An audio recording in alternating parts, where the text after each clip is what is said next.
webinar for 2020. My name is Gemma, and I'm delighted to be back with my old friend, Don Oliver, who will be presenting how to improve your IELTS listening score. We'll be taking a question and answer session at the end of Don's presentation. So if you have any questions about listening today, please leave them in the chat or comment box, and we'll do our best to get round to them. But without further ado, over to you, Don. Thanks very much, Gemma, and welcome to everybody who has tuned in today. And I hope that I can give you some good advice about listening, IELTS listening. Now, a lot of people find that IELTS listening is difficult for some reasons, because for one reason, you only hear the recording once. And that means you have to concentrate from the first minute to the last minute. And that is my first bit of advice to you. But I'll give you some more general advice, some listening test tips, and I'll explain how some of the questions in listening actually work. And we'll look at some examples of those question types as well.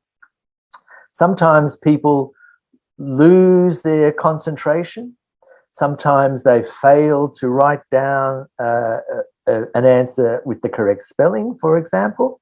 These are costly mistakes, and there are other mistakes which I shall also point out to you as we go along. So, listening. Listening is the first part of the test in many countries, but if you're doing the test in Australia, it will be the last part of the written test. It's about 30 minutes long. It varies a little bit here and there, but it always has 4 distinct parts. And the first part of your listening test will be fairly simple, and we'll listen to an example of that in a minute. It will be 2 people talking about an everyday thing. It could be people talking about getting something done in their home, or maybe going shopping and organising something like that. The second part of the listening test will be 1 person talking. And very often this will be a recorded piece of information that's being given, like on a radio show or a phone message. The third part of the listening test will be a little bit more demanding, I think, because it's more than 2 people talking, 3 or maybe 4 people talking about something to do with study. And we'll listen to an example of that today. And finally, you have somebody giving a lecture, the 4th part of the listening test. Very similar to what I'm doing to you now. So when you listen to me today, that is practice for the 4th part of the listening test. You get some time to transfer your answers in the listening test at the end. But remember, you need to put down an answer as you hear it. That's very important. There are 40 questions, so it is a complete test of your listening skills. Okay, the listening test is the same for both the academic and the general training versions of IELTS. There's no difference. The speaking test is also the same for the academic and the general training versions of the test. Importantly, you hear the recording only once, and in the paper-based test, because you don't have a computer screen, you will get some time to transfer your answers onto your mark sheet. Do you know how long you get? I'll tell you in a moment. In the computer-delivered IELTS, you have less time to check your answers. That's because you've put your answers onto the computer as you go. You get 10 minutes if you do the paper and pencil test to put your answers onto your mark sheet. In the computer-delivered test, you only have 2 minutes at the end to check your answers. That's important. So what are the different question types in the listening test? Well, the types of tasks that you're asked to do are quite comprehensive. They are quite complete. They are quite varied. There are multiple choice questions. Is it A, B, or C? There are matching questions. Does this thing go with that thing? Or does it go with another thing? Sometimes you have to complete a sentence. That means writing a word. Now, this is important. When you have to write an answer, please check your spelling, because if you don't spell it correctly, that answer will be marked wrong. And if you're doing the pencil and paper test, make sure that your handwriting is clear. If your O looks like an A or your E looks like an I, then that may be marked wrong as well. Sometimes you have to label a diagram or a map, for example. Sometimes you have to complete notes or a table. And sometimes you have to write another word as a short answer. When did this happen? 1995, for example. Okay, they are the question types that you will encounter in a listening test. But what are your strategies for answering the questions? Strategies. What are your plans? How are you going to proceed?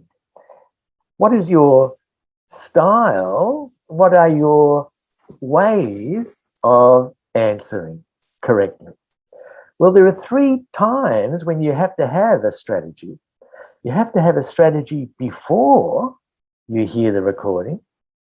You have to have a strategy while you hear the recording. And you also need a strategy to check your answers after the recording. We're going to practice all of those things, and I'm going to give you some information about that. But I want you to come up with your own strategies.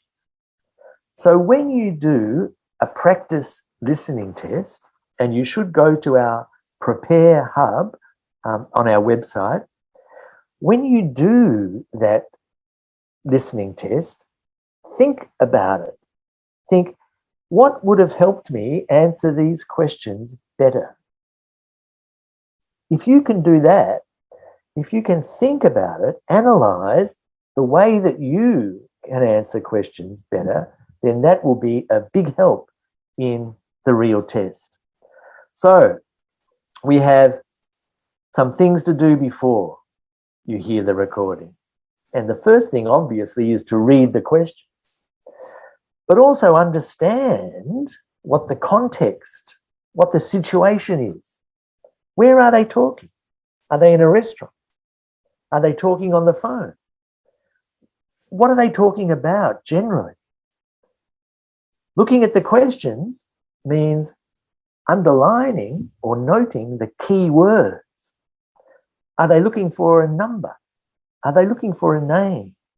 Are they talking about a place?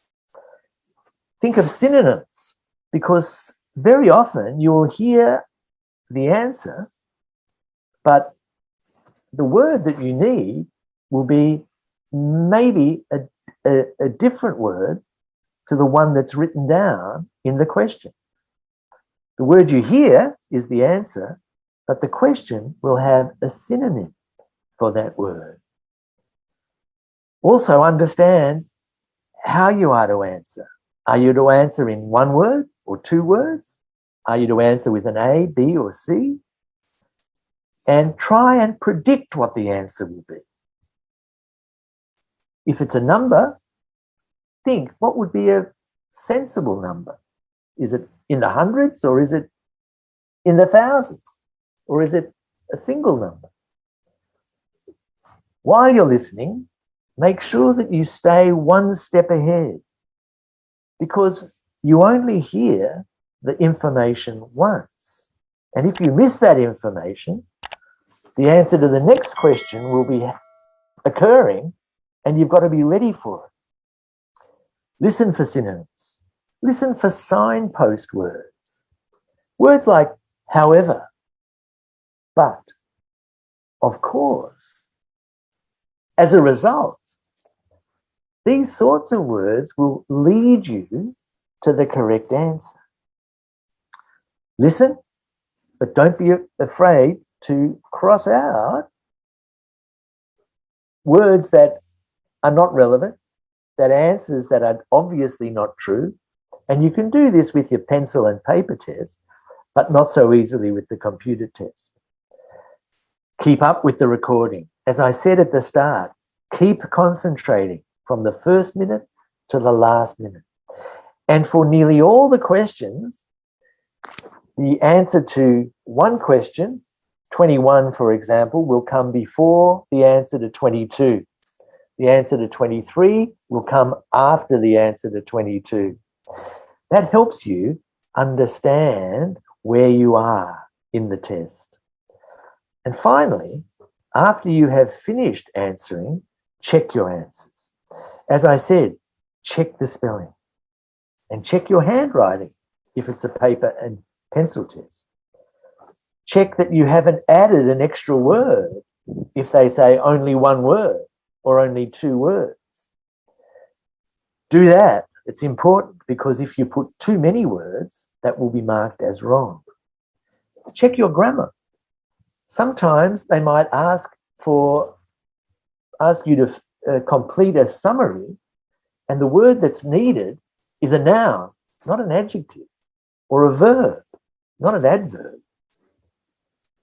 And then in the paper-based test, transfer your answers carefully. Make sure that the answer you are transferring for question 20 goes into the space for question 20. Okay, they're the strategies. Now, let's apply the strategies. These examples come from some materials that we have developed for other presentations. And so it talks about checking answers with your partner and with your teacher. But of course, you don't have a partner or a teacher. Unless, of course, you are with someone today, check with them. But we're going to listen to part 1 of the listening test. And remember, part 1 is where two people are talking about an everyday situation. Always try and understand the situation first. That means reading the questions, reading the instructions carefully. So let's do that.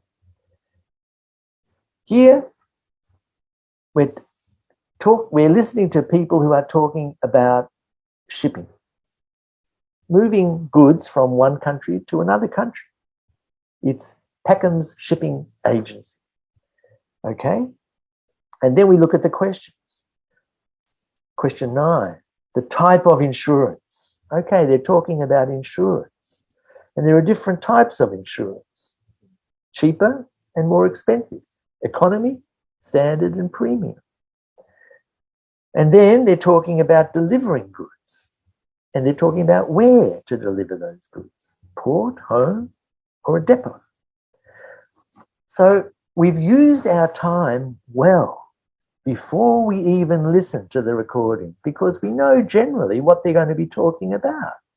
Moving goods from one country or one place to another place. Let's listen. Okay, right. Now, obviously insurance is an important thing to consider, and our companies are able to offer very good rates in a number of different all-inclusive packages. Sorry, could you explain a bit more? Yes, sorry.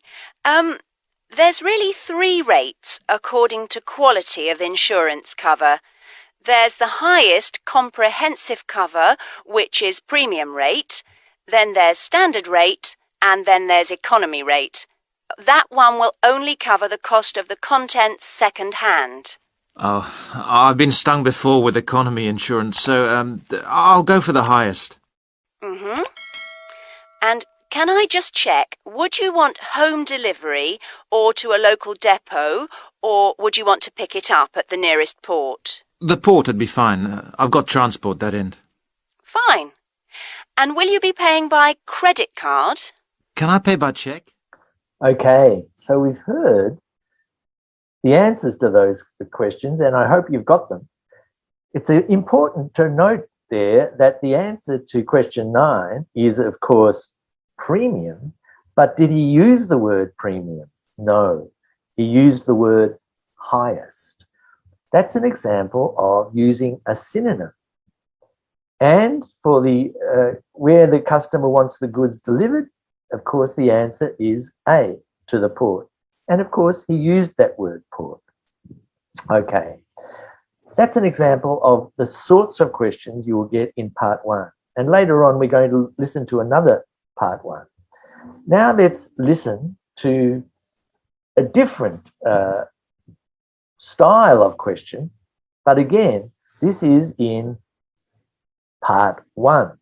And here, this is a matching type of question. Again, what we did before, we should do now. What sort of situation are they in?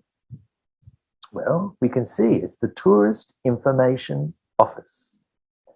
And it will be 2 people talking because it's the part 1. And they're talking about clearly different hotels. The Bridge Hotel, Carlton House, the Imperial, the Majestic, the Royal Oak.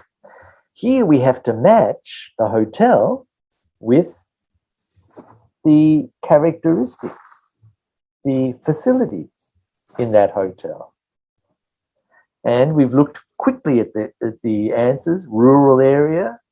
Maybe we don't know the word rural. Well, that's okay. We can guess. It means in the countryside. Opened recently. Business functions. Indoor swimming pool. Okay, let's listen. You will hear a man talking to an official at a tourist information office. Can I help you? Yes, I was wanting somewhere to stay for a few days, a 4 or 5-star hotel. Can you tell me something about the possibilities? Okay, right. Well, there are 5 hotels that might interest you. Were you wanting a city centre location, or would you be interested in something a bit further out? Well, I do have a car, so I could go for either. Well, there are 2 central hotels in the range you're looking for. There's Carlton House and the Imperial. They're both near the main square, but if you've got your own transport, you might be interested in the Royal Oak. That's out in the country, about 10 kilometres away. Very peaceful. Then there's the Bridge Hotel and the Majestic. They're both in town, but not in the centre. They're out on the airport road. That might be a bit far out, actually. Okay, now the other 2 you mentioned in the city centre. Can you tell me a bit about them? Well, they're both excellent hotels. If you want something with a bit of character, Carlton House is quite unusual. It's a very old building that was originally a large private house. It was bought by the Vannies chain, and they completely refurbished it. They took their first guests just a few months ago, but it's already got an excellent reputation. That's a 5-star hotel. Or there's the Imperial, which is a much more modern building. That also has its own gym, and it also has internet connection and meeting rooms. It's used for conferences and corporate events as well as private guests. That's 5-star as well. Does it have a swimming pool as well as a gym? No, the Royal Oak has an outdoor pool, which is lovely in the summer, but the only hotel with an indoor pool is the Bridge Hotel. It doesn't have a gym, though. The Majestic is planning to build a swimming pool and a fitness centre, but it's not finished yet. I see. Well, I think I'll probably go for one of the city centre hotels. Okay, so again, we heard synonyms. The Royal Oak is out in the country. They didn't say in a rural area, for example. So the answers to these questions are E, B, C, and A. it's important to listen for those synonyms because that means you are really able to understand spoken English. And that is what the IELTS test is all about. Okay, let's move on to the next type of question. And this type of question is a sentence completion one. And this is where you need to write a word.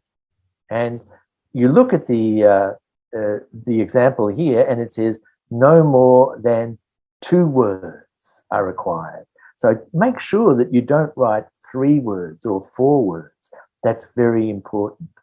Again, you look at what the situation is, and it's a couple of people talking about studying at the Open University. You look at the questions and you try and understand those questions and think about synonyms. Let's listen again. The other thing I wanted to ask you was, did you find it hard studying with the Open University? You mean because you're studying on your own most of the time? Well, it took me a while to get used to it. I found I needed to maintain a high level of motivation because it's so different from school. There's no one saying, "Why haven't you written your assignment yet?" and that sort of thing. Oh, dear. You'll learn it, Paul.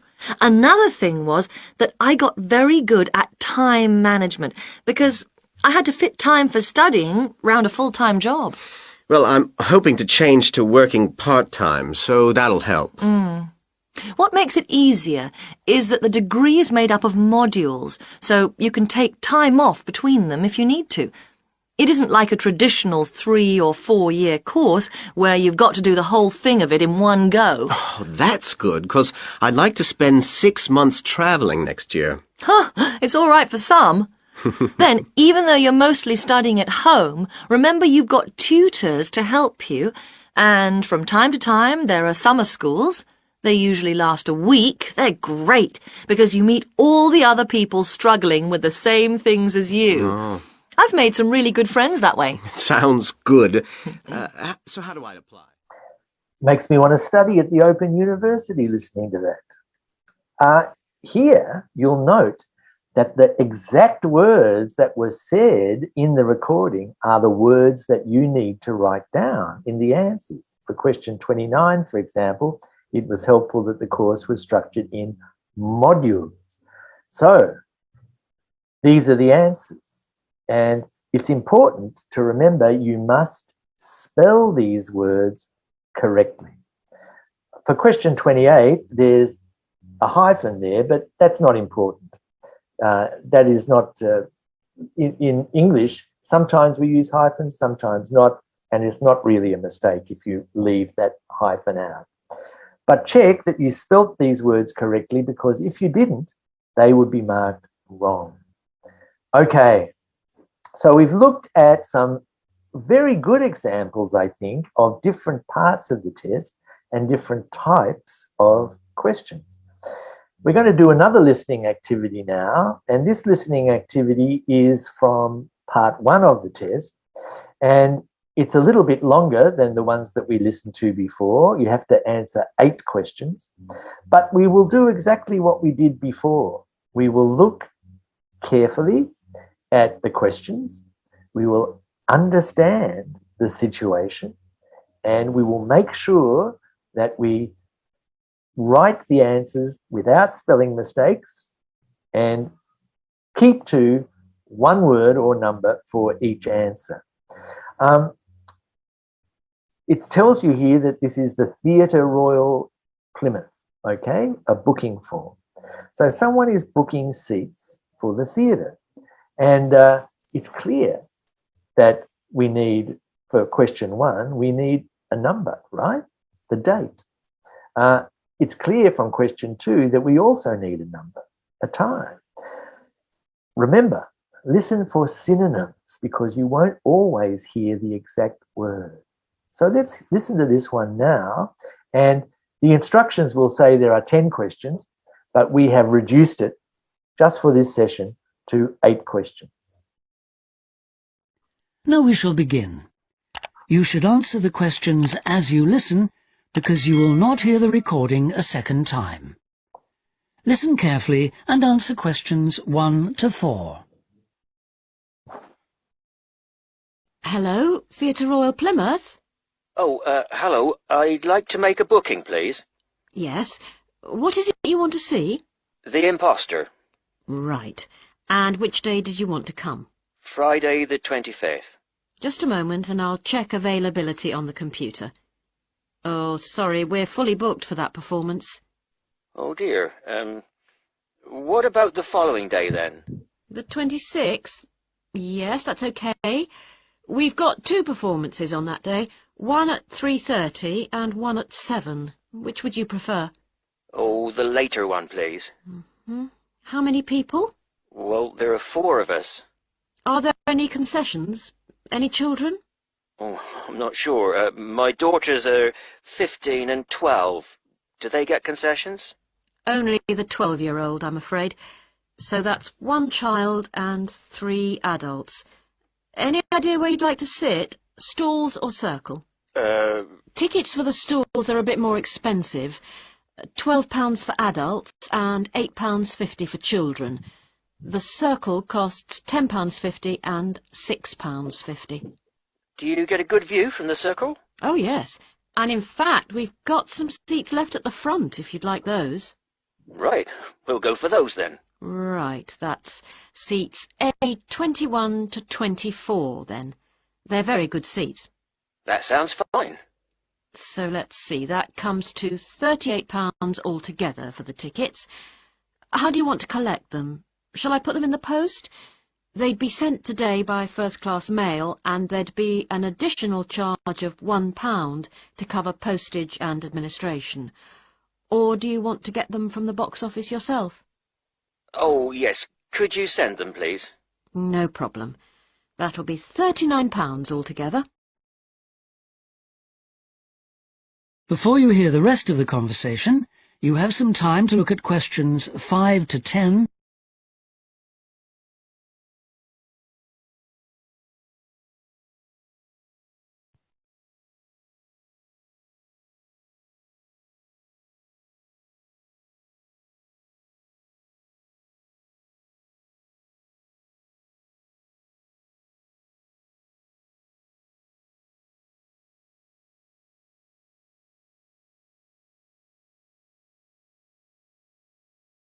Now listen and answer questions 5 to 10. Could I just take your card details? What kind of card is it? Visa? Switch? MasterCard. OK. And the number? It's 3290 5876 4401 2899. 2899. OK. And the name on the card, please? It's Mr. J. Whitten. WHITTON. N for never or M for mother? N for never. Thank you. And now I've nearly finished, but I just need your address and postcode. Yes, it's 42 South Street. OK. Is that Plymouth? London. And the postcode? It's SW2 5GE. That's fine then. The ticket should be with you tomorrow. Is there anything else I can do for you? Yes, I was wondering if I could get regular information about what's on.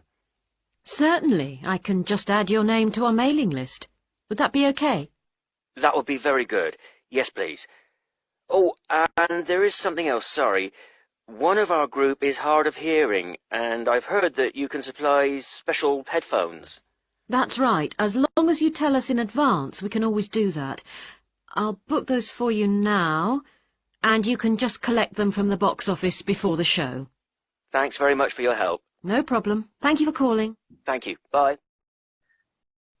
So we should have... That is the end of section 1. Yes, now we have finished that section, and you should have 8 beautiful correct answers. You'll note that they used different words to the words that were in the question. They didn't say Saturday. They said the day after Friday. They didn't talk about a particular, he didn't specify a time exactly, just the later time. So these are important things to remember. Synonyms are important in the IELTS listening test. The answers, of course, are Saturday the 26th. The time is 7 p.m. and when you write the time, you can write it in any way that is standard. 7 o'clock, 1900, 7 p.m. They're all okay. The seats are in the circle, and remember, spelling is important. Did you spell it C-I-R-C-L-E? Important. The seat row numbers are A21 to 24. Now, you will say that's more than one number, but we will make an exception here because it's a group of numbers connected with a hyphen. So we'll treat that as one number.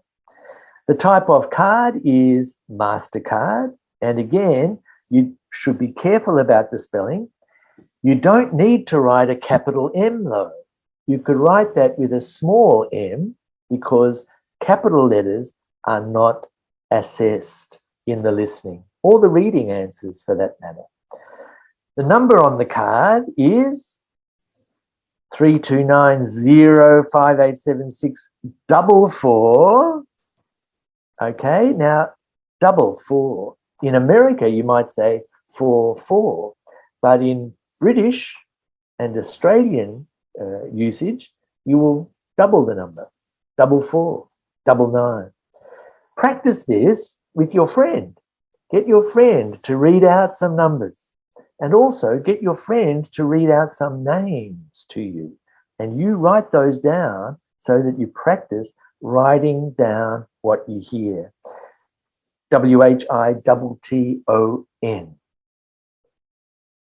This again does not have to be capital W. It can be a small w even though it is a person's name because capital letters don't count in the assessment. And finally, he wants to book headphones. Now, when we talk about headphones, we always have an S at the end of it. We don't talk about headphone. So if you didn't put an S, that would be marked wrong. So be careful about that. Okay, that is a good example of what you will hear in part 1, which is probably the easiest part of the listening test.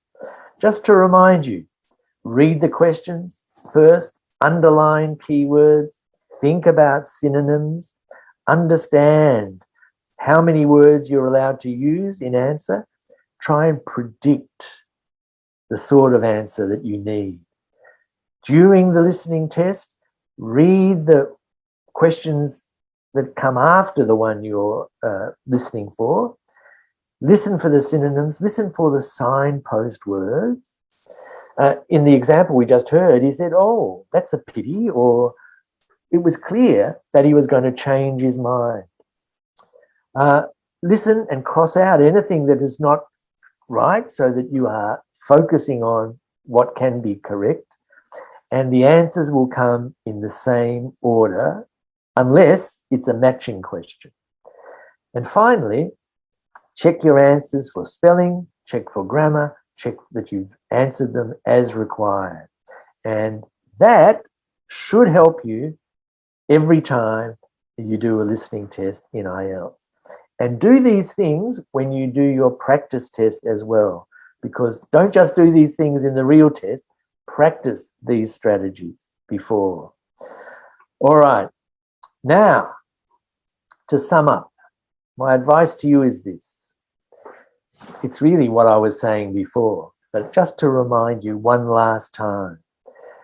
You are given time to look at the questions and you are given time to check your answers. Make sure that you use this time efficiently and practice using it efficiently. Use your pencil if you are doing the pencil and paper test. You can write all over the booklet.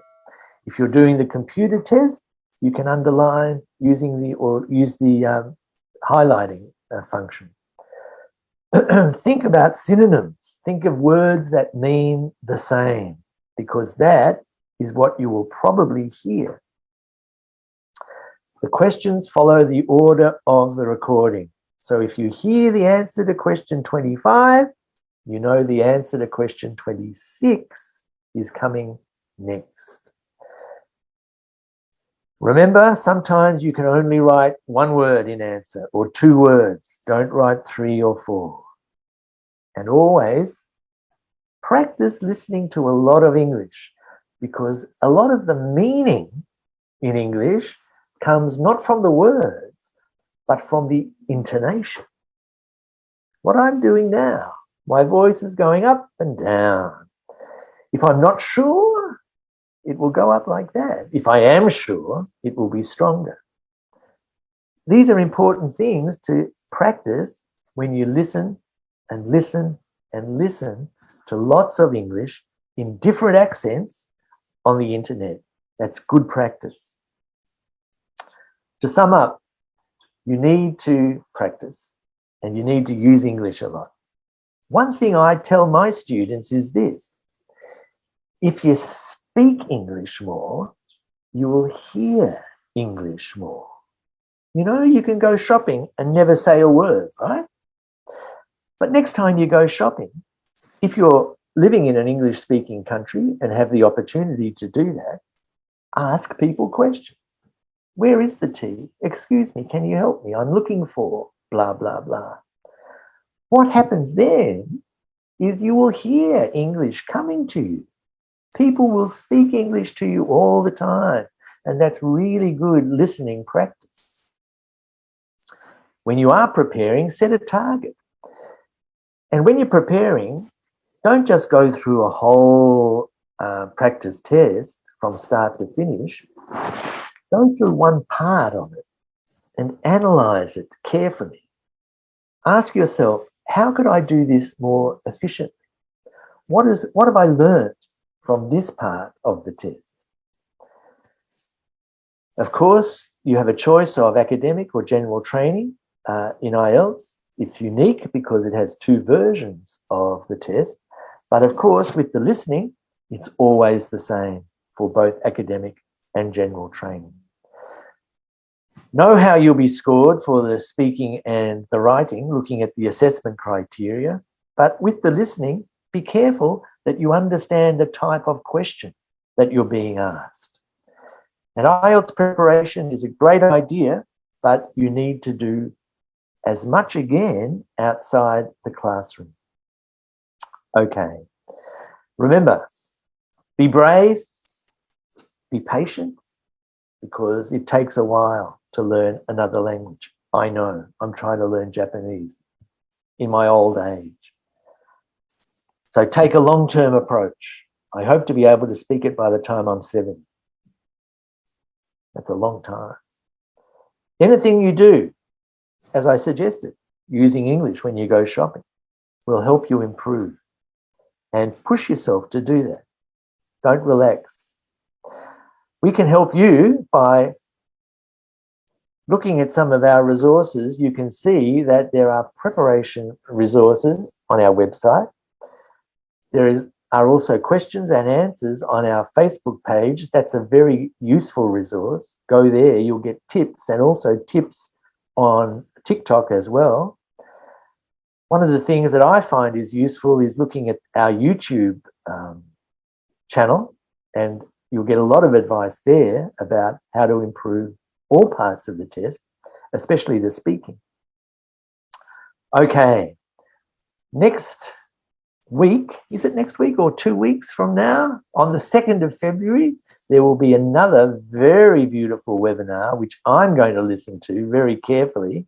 It's about using our preparation materials at the same time at 5 p.m. All right, now we're going to have questions and hopefully some very good answers. And Gemma is the woman who is going to ask them. Thanks, Don. Thanks for the presentation. Good to see you've still got it. Oh, well, I've still got most of it. I like to call this session the hot seat, but I'm the one in the hot seat today. I'm sitting right in the sun. It's very sunny in Melbourne today. That's all right. Let's jump in. We've got a heap of questions that have come through. First one is, if the task says no more than 2 words and I write 3, will I get 0 points for the answer? Yes, you will get 0 points. Rightio. Someone just wants to clarify actually the order of the test format in Australia. What order does it go in at the moment?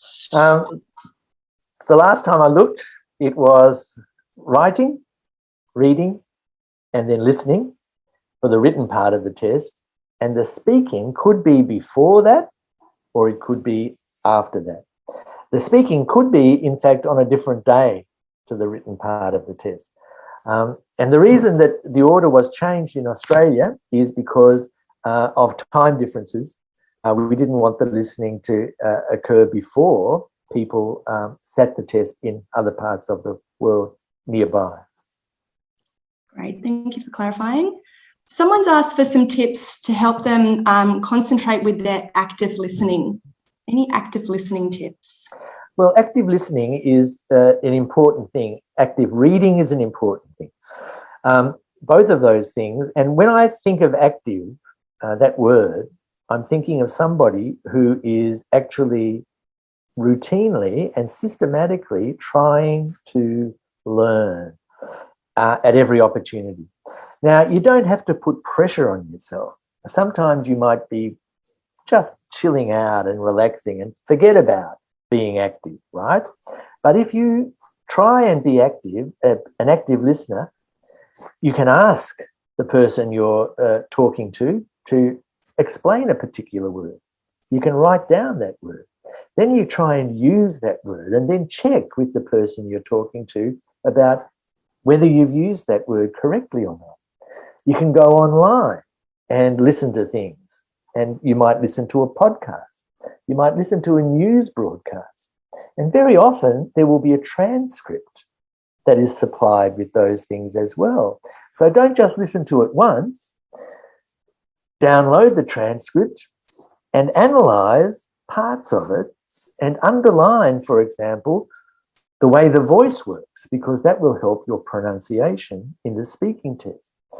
Make a note of good vocabulary and good groups of words that you can use in your writing and your speaking, and as well recognize in the listening and reading. So these are some ways to be active. That other idea that I had earlier on, the more you speak, the more you hear. So that's being active as well.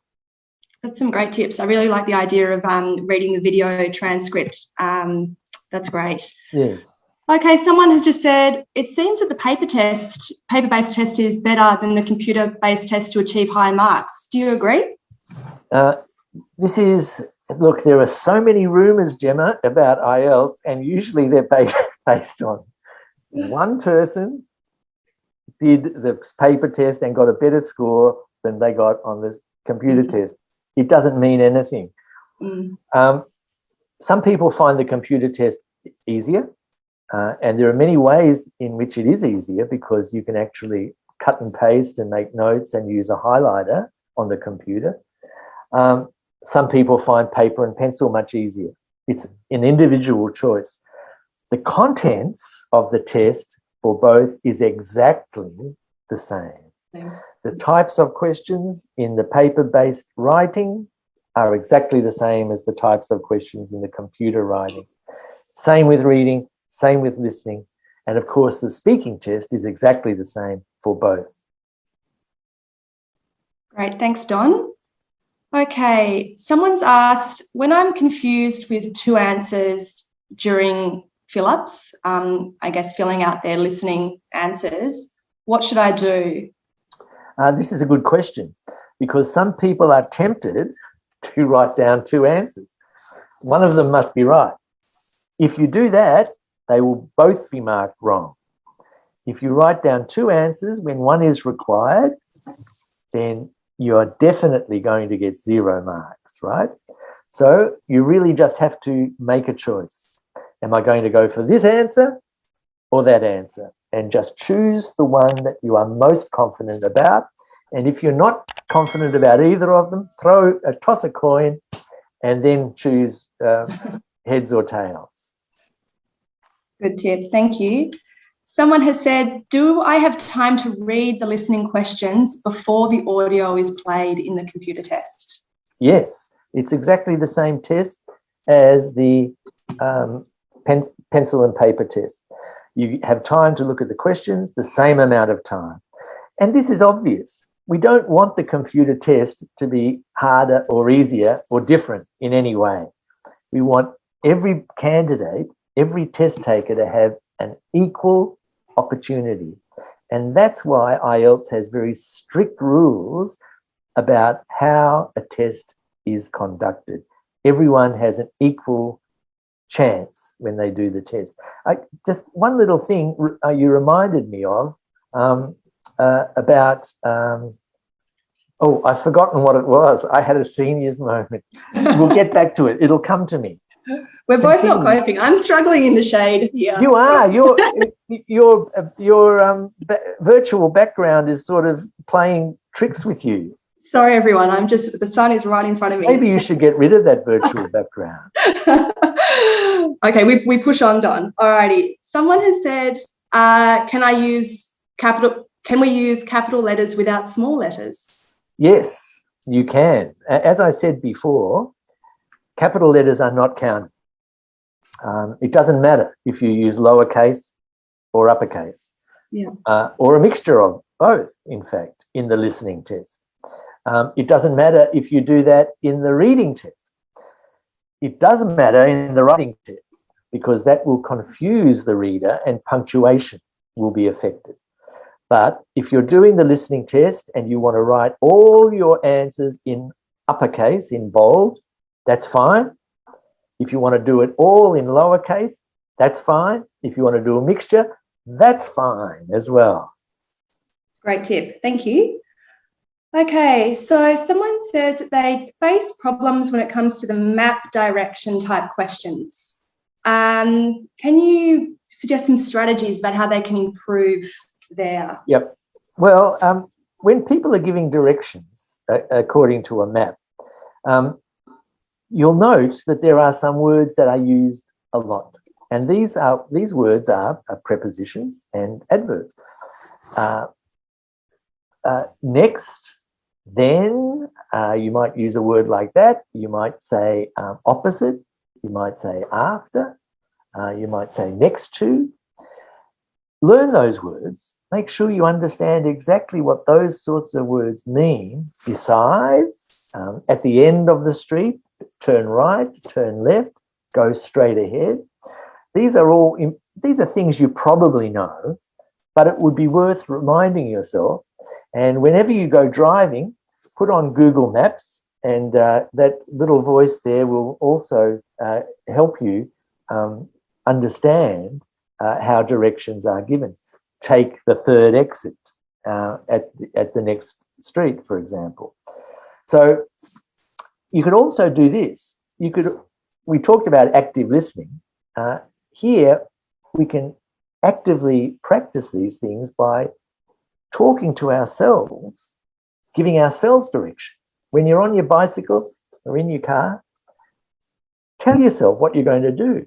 I'm going to take the third street on the right, and then I will turn left at the first street, and I will stop opposite the bank.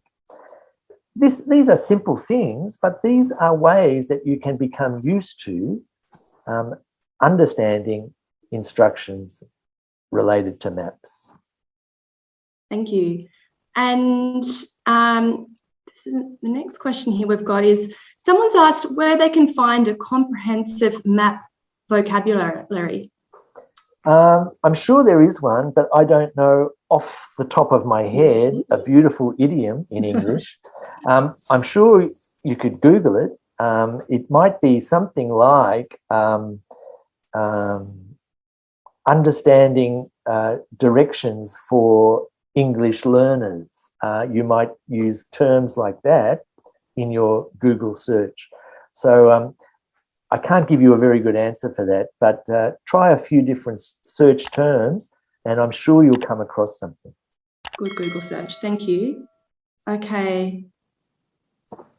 Someone has asked, in the multiple choice questions, should we read and highlight keywords from the answer choices too?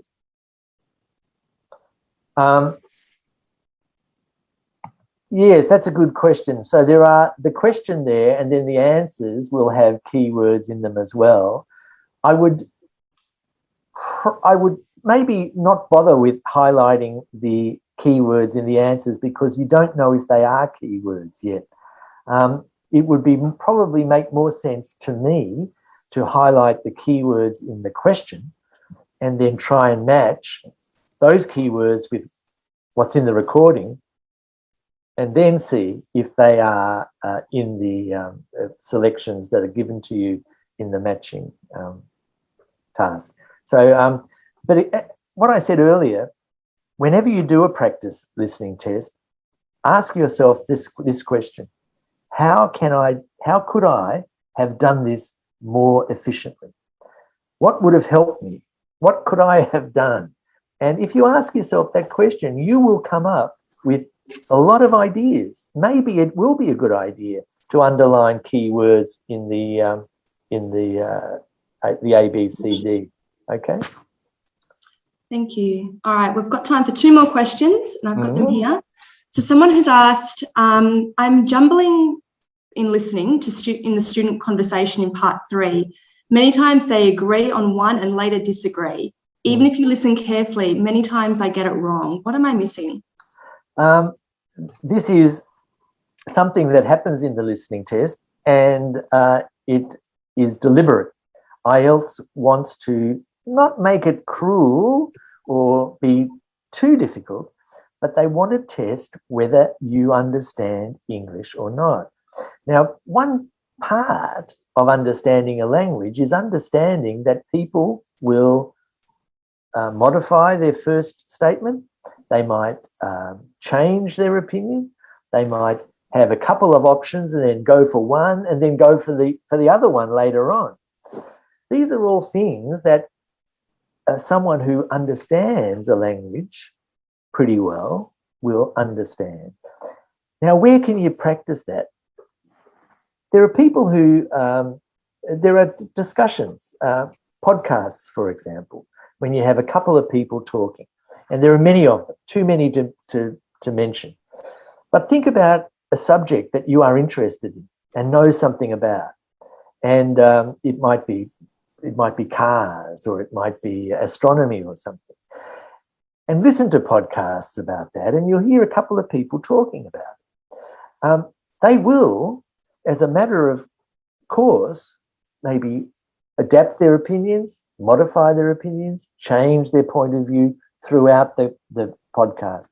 Listen to those points where they change. And then the more you do that, the more you'll be able to recognize those little signposts that occur that tell you that there's a shift. Not a very good answer. No, that was a fantastic tip. Really, I think that's a really great idea. Thanks, Don. And just lastly for today, someone's just asked to clarify if they get an extra 10 minutes for listening in the paper-based test. Yes, they do. At the end of the listening in the paper-based test, you have 10 minutes to transfer your answers from the question booklet onto the mark sheet.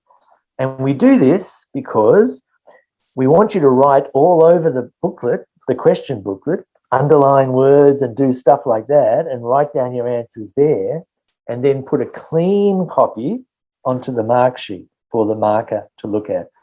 In the computer test, the computer will mark your answers, and you put your questions straight into the computer, so you don't need 10 minutes.